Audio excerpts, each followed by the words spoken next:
Sumainyo ang Panginoon. At sumaiyo rin. Ang mabuting balita ng Panginoon ayon kay San Lucas. Papuri sa iyo, Panginoon. Noong panahong iyon, sinabi ng Panginoon, ipalagay nating kayo'y may aliping nag-aararo o nagpapastol kaya ng tupa. Pagkagaling niya sa bukid, sasabihin ba ninyo sa kanya, halika at nang makakain ka na? Hindi. Sa halip ay ganito ang sinasabi ninyo. Ipaghanda mo ako ng hapunan, magbihis ka at silbihan mo ako, habang ako'y kumakain. Kumain ka pagkakain ko. Pinasasalamatan ba ang alipin dahil sa ginawa niya ang iniutos sa kanya? Gayon din naman kayo. Kapag nagawa na ninyo ang lahat ng iniutos sa inyo, sabihin ninyo, kami mga aliping walang kabuluhan. Tumupad lamang kami sa aming tungkulin. Ang mabuting balita ng Panginoon. Pinupuri ka namin, Panginoong Hesus Kristo. Isang magandang umaga po sa inyong lahat. Ngayon po ay Martes ng ika-32 linggo sa karaniwang panahon at sa tulong nawa ni San Josaphat ay atin pong mas maunawaan ang mga salita ng Diyos na binibigay sa atin sa araw na ito. Pinagmamasdan ko po kayo, no? Mga nag-attend ngayong umagang ito. Walang kabataan dito. Karamihan sa atin, o halos lahat sa atin, matatanda na. Tumatanda na. At sana po natatanggap natin na tayo ay tumatanda na. Sabi nga, no, we grow old gracefully dapat. Yun yung inaasahan. At tumatanda tayo na mas masaya. Kasi marami na tayong mga naranasan, ng mga pinagdaanan. So mas maganda yung tumatanda tayo na nagiging masaya kaysa naman habang tumatanda, nagiging sambakol ang mukha natin, kainitin ang ulo natin. Hindi pwedeng idahilan kasi may rayuma, kasukasuan, masakit, kaya nakasimangot lagi. So since matatanda na tayo, medyo dapat alam na natin na papalapit na tayo sa finish line. Sa ayaw at sa gusto natin, ito naman talaga yung realidad. Kaya nga, yung mga tema ng mga pagbasa ay laging patungo dun sa paghahanda pagdating ng wakas. Kasi matatapos na yung kalendaryo ng liturhiya. Kaya ngayon, no, sabi nga sa Ebanghelyo, pagdating ng araw, haharap tayo sa Diyos.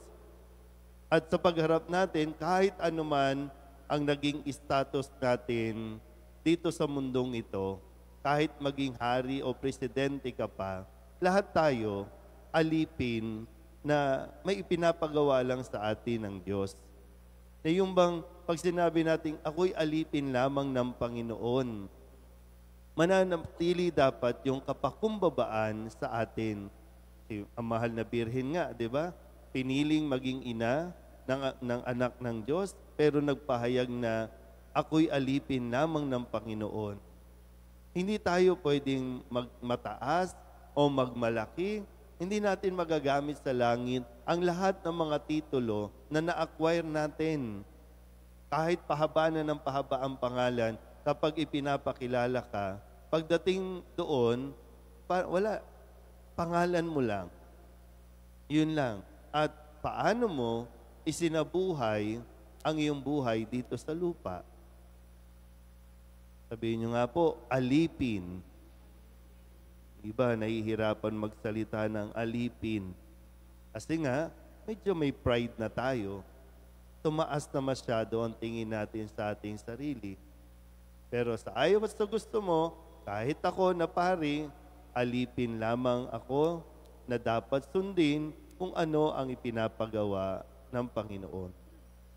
Maganda rin po itong paalala ni San Pablo sa kanyang sulat kay Tito, na sabi niya, magturo ka. Ituro mo sa mga tao. At ang sabi, sa mga matatandang lalaki, kaya, alam niyo, maganda talaga po na nasasanay tayo na nagbabasa ng Biblia o ng salita ng Diyos. Kasi pero mo, kahit sa pagtanda, mayroong gabay na ibinibigay. Sabi, sa matatandang lalaki, turuan ninyo ang inyong, kasi di ba po, kung maalala nyo, kung mapapansin ninyo, bakit walang lumalapit sa inyong mga kabataan? Bakit wala tayong naiingganyo ng mga kabataan? Kahit nga mismong mga anak, no? Sa barkada tumatakbo, sa barkada nagpapapayo, o kaya naman sa mga nasa social media, influencer, kuno, dun sila nagpapagabay. Bakit hindi sa mga matatanda? Sabi kasi dito, sabihin mo sa matatandang lalaki na sila'y maging mahinahon, marangal, matimpi, matatag sa pananampalataya at pag-ibig. O sa matatandang babae, sabihin mo na sila'y mamuhay ng maayos, huwag maninirang puri at huwag mahilig sa alak. Magturo sila ng mabuti upang maakay nila ang mga kabataang babae na magmahal sa sariling asawa at mga anak. Ilan na ba yung, at least pwede natin ma-evaluate, ilan na ba yung nagabayan mong kabataan? At ngayon pag tinitingnan mo, para bang, salamat sa Diyos kasi meron kang naiambag, meron kang naitulong, at nakikita mo na itong kabataan na ito habang lumalaki, nagiging mabuting tao. At pwede mong angkinin na mayroon kang bahagi doon sa kanyang pagiging mabuting tao, pagiging mabuting asawa. Kasi kung wala pa, may panahon pa naman para medyo makakilos tayo, kasi yan yung gawain na bilang alipin ng Panginoon. Yan yun ang kailangan nating gawin.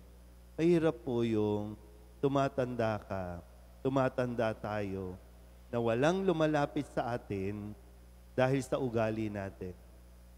At mahirap din, habang tumatanda tayo, mas gusto natin mag-isa kasi nabuwisit lang tayo kapag may lumalapit sa atin. Ganon, hindi nagiging masaya ang iyong pagtanda. Hindi ko alam kung anong pinanggagalingan, kung bakit mas gusto mo na lang tumandang mag-isa. Pero habang may buhay pa tayo, sikapin natin, magawa natin ang ating mga misyon, ang ating mga gawain. Akayin ang mga kabataan patungo sa Diyos. Amen?